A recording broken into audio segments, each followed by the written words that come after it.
A young servant wakes up in a stone house on an isolated hill, and he walks out to the flat roof to watch the sunrise. The servant shouts the only thing a human being can shout when reality caves in. Allah's, my master, what shall we do? You have probably heard this story. There is an old man. There is a clay jar. There is a wooden table, and outside, there is an empire.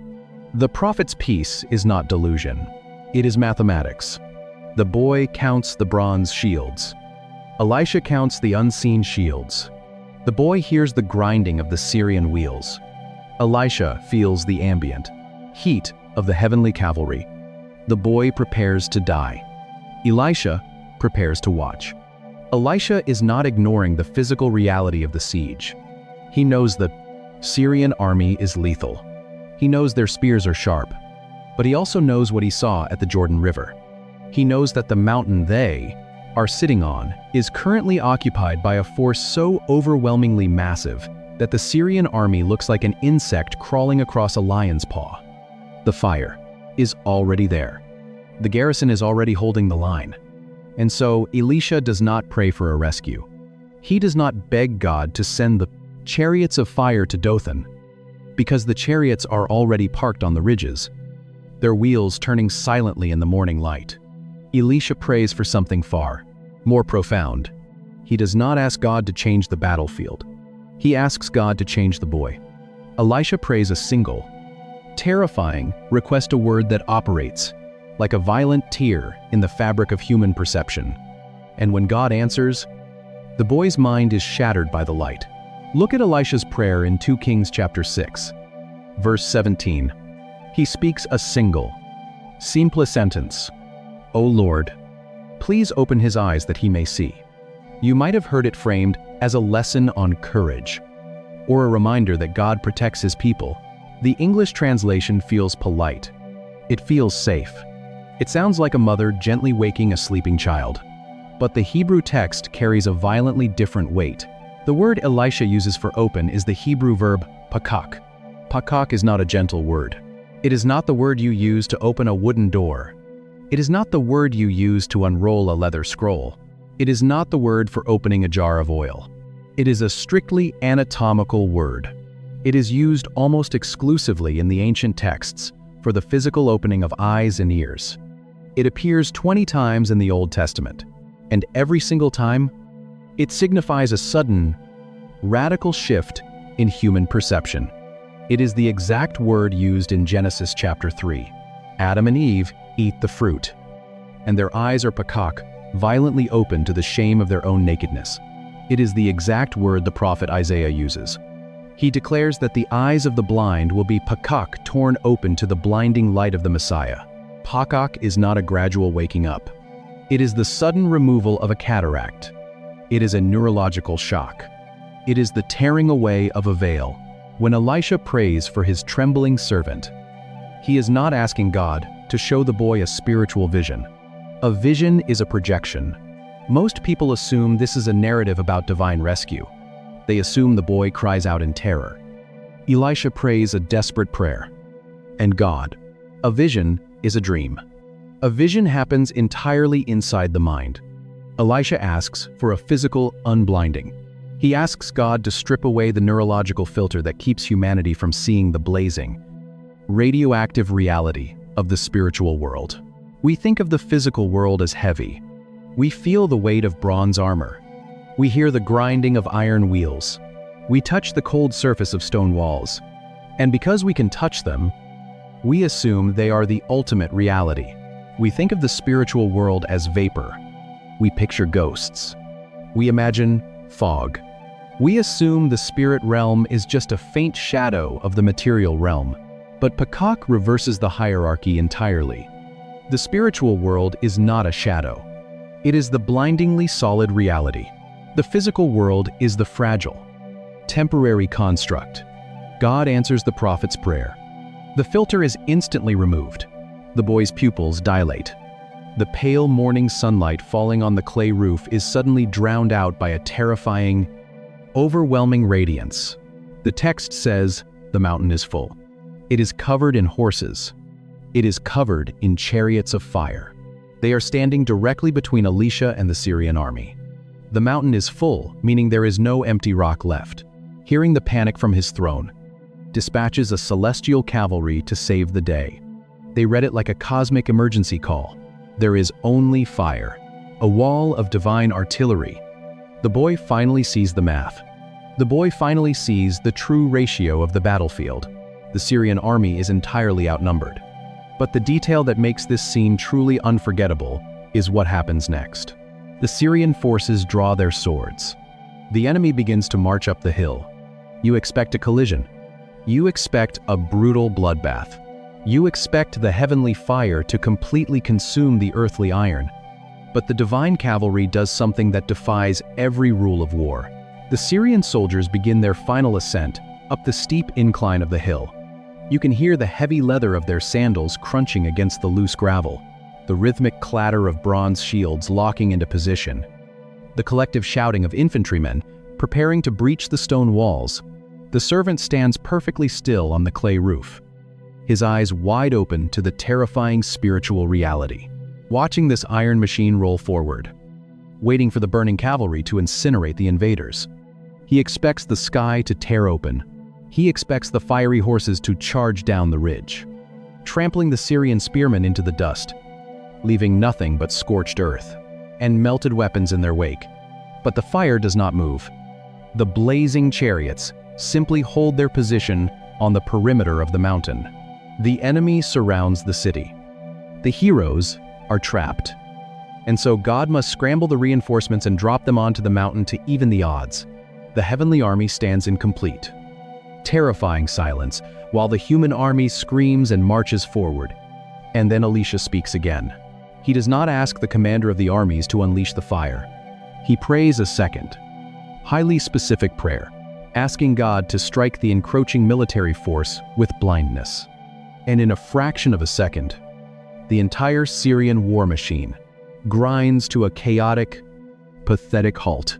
Thousands of hardened, heavily armed soldiers are suddenly stumbling over the rocky terrain, blindly grasping at the empty air, their terrifying war cries dissolving into panicked, confused shouting. The metallic clatter of dropped swords echoes through the valley as the elite vanguard of the empire is instantly reduced to a helpless, wandering crowd of terrified men. Elisha simply walks out of the stone house, walks directly into the middle of this disorganized mob, and offers to lead them down the road to another city. The fire never touches the iron. The chariots of fire are not deployed to slaughter the Aramean army. They are deployed to render the Aramean army entirely irrelevant. The presence of the Lord of hosts on that mountain is so overwhelmingly absolute that he does not even need to engage the enemy in physical combat to neutralize the threat. He simply turns off their ability to interact with the world. But if you look closer, if you look at the sequence of events, at the precise verbs the Hebrew text uses, and at the deeply unsettling calm, the greatest military force of the ancient Near East is completely dismantled without a single arrow being fired, without a single sword being drawn, without a single drop of blood soaking into the dry dirt of Dothan. The boy watches the Syrian army stumble blindly down the road, led by a single, unarmed old man, while the silent, blazing chariots slowly begin to fade from his physical vision. The siege of Dothan is over. But the mechanism of this ancient siege did not vanish with the Aramean Empire, because the exact same psychological warfare that trapped the servant on that clay roof is actively hunting you right now. We do not face Syrian chariots. We do not hear the clatter of bronze shields. We hear different alarms. A phone screen vibrates in the dark on a nightstand. A doctor leaves a clipped, toneless voicemail. A bank spreadsheet flashes a terrifying deficit under harsh fluorescent lights. The weapons change. The siege remains exactly the same. You wake up. The air in the room feels incredibly thin. A cold sweat gathers at the base of your neck. You do the terrifying mathematics of the morning. You count the threats. You calculate the trajectory of the crisis, of the prophet. You start to see something that the emergency rescue reading completely misses. God does not send reinforcements to Dothan. You look at the heavy iron ring suffocating your life. The iron is the diagnosis. The iron is the unpayable debt. The iron is the prodigal child. The iron is the crushing silence of a breaking marriage. You check the locks. You scroll the news until your eyes blur. You try to build thicker walls. You try to stockpile resources to buy an illusion of control. But the Syrian army of your specific anxiety always finds a way to march up the hill. You are standing on the roof. You are staring down into the valley. You are completely surrounded. This is the modern human condition. We are a species held hostage by tomorrow. We constantly measure our fragile stone walls against the massive, crushing weight of the world. We assume the physical facts are the only facts. We assume the iron always has the final word. We run into the room. We scream the oldest human question. What shall we do? And this is where the ancient text violently confronts our modern terror. Your panic is not a moral failure. It is a mathematical error. You are counting the wrong army. You see the problem. You feel the physical weight tightening in your chest. You know the exact dimensions of the disaster. But you are entirely blind to the invisible architecture of the room. The chariots of fire are not a rescue squad deployed at the last second to save a trapped prophet. They are the reality that was there all along. You are sitting in the exact center of a fortified garrison, completely oblivious to the ambient heat of the heavenly fire. The spiritual world is not a metaphor for positive thinking. It is an occupied territory. It is a mobilized, heavily armed reality.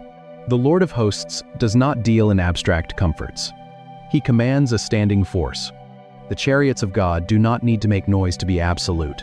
They do not need to rush in at the last possible second to mount a rescue. They already hold the perimeter. They already command the high ground. The mountain is full. The fire is holding the line. But how do you actually step into that unbothered peace? How do you transition from the trembling servant on the roof to the prophet sitting quietly with a clay cup? The shift does not happen by closing your eyes and trying harder to believe. It happens when you finally open them to what the fire is actually doing. An old prophet strikes a river with his cloak, and a fiery whirlwind tears the sky in two. A younger prophet stares into the violent departure and learns the true weight of heaven's artillery. An Aramean empire marches its iron toward a stone city and meets a wall of blazing cavalry they cannot touch. Elisha does not pray for God to send an army. He prays for his servant to see the army that is already standing right next to him. A terrified boy counts the bronze shields in the valley, and his eyes are violently torn open to the math of the mountain. An invading army draws its weapons for slaughter and stumbles blindly down a road led by an unarmed man. A trembling servant prepares for a brutal death and discovers the empty space around him is an occupied territory. The King of Heaven holds his position in the silence and proves that his invisible presence is enough to completely dismantle the threat. Same unseen battalion, same commander. But here is the part I keep coming back to. It is not the sudden, blinding flash of the heavenly chariot. It is the clay cup. It is Elisha, sitting perfectly still on a woven mat in a dimly lit room, holding a simple vessel of water, while the Syrian war drums literally shake the dust from his ceiling rafters. He does not pace. He does not strategize. He does not beg God to scramble a rescue, because the fire he saw years ago at the Jordan River burned away his fear of the iron forever. If you are in a season where the iron ring is closing in, if you are staring down a deficit, a terrifying diagnosis, or a crushing silence, and you can feel the heavy, rhythmic marching of anxiety vibrating against your own front door, do not just pray for God to change the battlefield. God does not change the landscape. He changes the boy's vision. This is not a story about how God reacts to our emergencies. Pray for Paka. Pray for the neurological shock. Pray for the violent unblinding. Pray to see the invisible garrison that is already holding the line in the empty space of your living room. The chariots are not late. They are merely unseen. And may the God who commands the blazing armies of heaven open your eyes to the mountain and give you the absolute peace to sit quietly with your cup while the threat stumbles blindly away. The city is Dothan. The air is thick with the Samaritan morning chill. He rubs his arms, expecting to hear the familiar, comforting sounds of a waking town. It is a revelation about the invisible architecture of the world, and the implication changes how you read every spiritual battle. Every moment of overwhelming anxiety, every season where you feel completely surrounded by things meant to destroy you, to feel the weight of what actually happens on this mountain. You cannot start with the heavenly fire. You have to start with the earthly iron. You have to understand what a chariot meant to the ancient mind, and why it was the ultimate symbol of human terror. In the ancient Near East, a chariot was not merely a vehicle of transport. It was the apex predator of the battlefield. We look back at bronze and iron from the distance of modern technology, and we see artifacts resting under glass in a museum. We see rusted spokes. We see decayed wooden frames. We easily distance ourselves from the brutal reality of ancient warfare.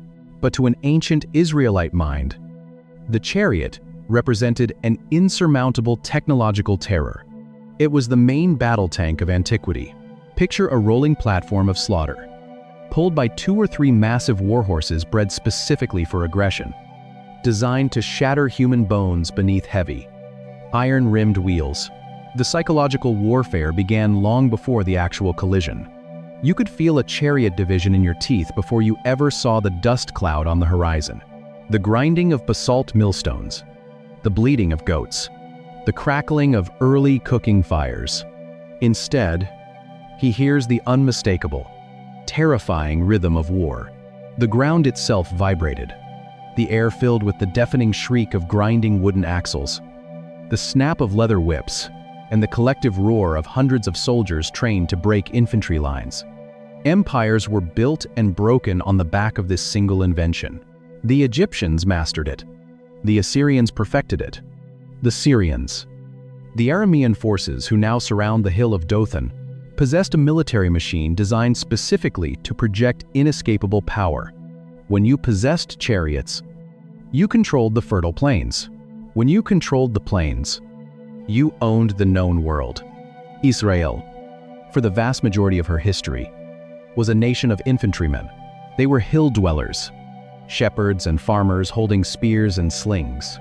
In fact, the law given through Moses explicitly commanded the kings of Israel not to multiply horses, not to build up vast chariot forces.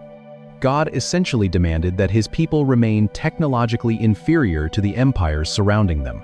He forced them into a permanent state of physical vulnerability, so they understood the terrifying, inevitable math of a peasant infantry line meeting a massed chariot charge. It is not a fair fight. It is an execution. The chariot is not just a weapon of war. It is the physical manifestation of imperial dominance.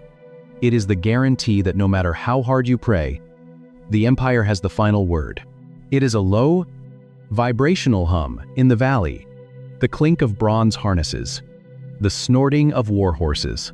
This is the exact terror the young servant feels standing on the clay roof in the freezing morning air. He is doing the math of the valley. He sees the bronze armor glinting mercilessly in the low sun.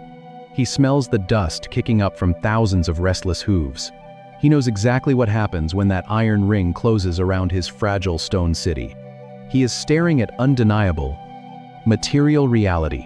And yet, this is precisely where the ancient Hebrew text begins to subvert everything humanity believes about power.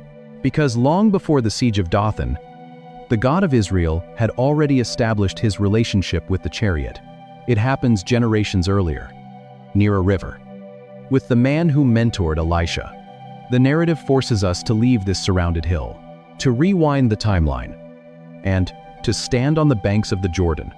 And the detail waiting there changes the entire architecture of the sky. 2 men walk toward the banks of the Jordan River. The older man takes his cloak off. He rolls it up tightly. He strikes the surface of the water. The river pulls back like torn fabric. They cross over on dry ground. The older man is Elijah. The younger man is Elisha, the prophet who will one day sit in that stone room in surrounded Dothan. The rhythmic, heavy stomping of thousands of hooves churning the dry dirt. He walks to the edge of the clay roof and looks down. But today, he is the apprentice. He is following. He is waiting for the end. Elijah has already told him the departure is imminent. They walk. They talk. Then, the sky shatters. It is not a quiet, peaceful ascension. It is a sudden, violent disruption of the physical atmosphere. A chariot of fire descends. Horses of fire plunge from the sky. The wind howls. The ground shudders violently beneath their sandals. The air suddenly smells of burning ozone and scorched earth. The blazing horses do not stop. They drive a blinding, burning wedge directly between the two men. Elijah is swept up. The text says he is taken by a whirlwind. Elisha stands alone. The dust settles. The roaring wind fades back into the rushing sound of the river. Elisha tears his clothes in two. He looks up at the empty sky. He cries out a very specific phrase. My Father, the chariots of Israel and its horsemen. He does not cry out about angels with harps. He does not cry out about soft clouds. He names the heavy military machinery of the empire. The fire is not a metaphor. It is a paradigm shift. This is the exact moment Elisha's worldview is permanently altered. He sees the true, terrifying balance of power. He sees that the physical chariots of King Ahab, the iron wheels of Syria, the bronze-armored horses of the surrounding pagan kingdoms, they are all cheap imitations. The sun crests the eastern ridge, and the pale light catches the metal. It is the Syrian army, hundreds of chariots, thousands of foot soldiers, spearmen, and archers. They are toys playing in the dirt. God has his own cavalry. The chariot of fire is not a vehicle of earthly destruction. It is the royal guard of the king. When Elisha watches that burning chariot tear through the sky, he realizes that the earthly empires do not hold the monopoly on force. He realizes the God of Israel is not a passive observer. He is a commander. He commands a standing, militarized presence that makes the greatest human armies look like children waving wooden sticks. Elisha never forgets what he saw that day at the Jordan. It is burned into his retinas. And to understand the sheer, overwhelming scale of the army Elisha witnessed, you have to look at the ancient title God uses for himself. It is a title hiding in plain sight in your English Bible. And the Hebrew root behind it changes everything about how you view the empty space around you. Look at how often the English translations of the Old Testament use a very specific, almost formal phrase. You read it in Isaiah. You hear it in the Psalms. Over and over. God is referred to as the Lord of hosts. They have not just marched past the city. They have formed a perfect, suffocating, unbroken ring around the base of the hill. Every road is blocked. We tend to glide right over that word. We assume a host is just archaic religious terminology for a large, polite gathering.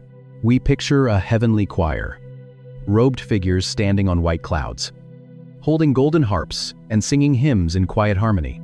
But the Hebrew text paints a violently different picture. The title the English translators are attempting to capture is Yahweh Sabaoth. The word Sabaoth is the plural form of the Hebrew root Saba. And Saba does not mean a gathering, Ashwar, or a peaceful congregation. It means an army. It means a military campaign. It means a massing of armed troops mobilized for war. When the ancient authors call him Yahweh Sabaoth, they are not calling him the director of a symphony. They are calling him the commander of the armies. It is a strictly, exclusively military title, and the sheer, overwhelming scale of this invisible force is recorded in the texts in Psalm 90, verse 17. David writes an explicit inventory of the heavenly arsenal. The chariots of God are twice 10,000.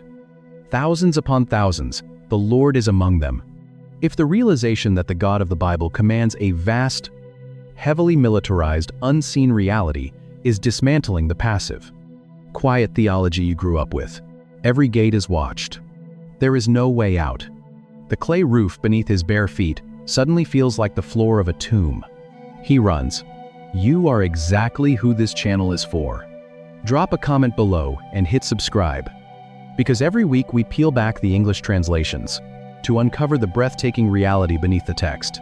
So, this vast, Invisible military force completely redefines the air we breathe. Sabaoth changes everything about the empty space around you. Because a military force of that magnitude, composed of burning chariots and thousands of unearthly combatants, is not built for heavenly parade grounds. It is built for occupation. The unseen world above our heads is not a quiet, empty vacuum waiting for our prayers to slowly float through it. It is a heavily fortified, deeply populated theater of operations. The spiritual realm is not an abstract concept. It is a combat zone. The empty sky is not a void. It is a garrison, and Elisha knows this. He watched the heavy cavalry of heaven descend at the Jordan River years ago, and the heat of that fire burned away his fear of earthly metal forever. But his young servant has never seen the fire. He only sees the iron. And so we must go back to that cold clay roof in Dothan, where a boy is hyperventilating in the morning air, and a prophet is sitting completely still. He scrambles down the stone stairs, his breath catching in his chest, bursting into the room where an older man, the prophet Elisha, is calmly sitting. The boy runs down the stone stairs, his bare feet slapping against the cold masonry, his lungs burning with the sudden, sharp intake of panic. He bursts into the lower room. He expects to find Elisha pacing. He expects to find the old man frantically gathering scrolls, packing a satchel, or weeping by the window. He expects the chaos of the room to match the terror of the valley. Instead, Elisha is sitting on a woven mat. He holds a simple clay cup of water. His breathing is slow, steady, unbothered by the rhythmic thumping of Syrian war drums shaking the dust from the ceiling rafters. The servant screams the terrifying mathematics of the morning. "Alas, my master, what shall we do?" Elisha looks up. He does not flinch. He does not drop his cup. He does not rush to the roof to verify the boy's frantic report. To the terrified, peace always looks like delusion. And in this moment, the prophet's stillness must feel like a kind of madness to the trembling young man. The boy looks at the wooden door, waiting for it to splinter. But Elisha's voice is remarkably gentle when he finally speaks. "Do not be afraid. For those who are with us are more than those who are with them." Imagine being that boy. Imagine standing in a tiny, dimly lit room, smelling the sweat on your own skin, hearing the collective roar of 1,000 soldiers outside, and hearing an old man tell you that you have the numerical advantage. You look around the room,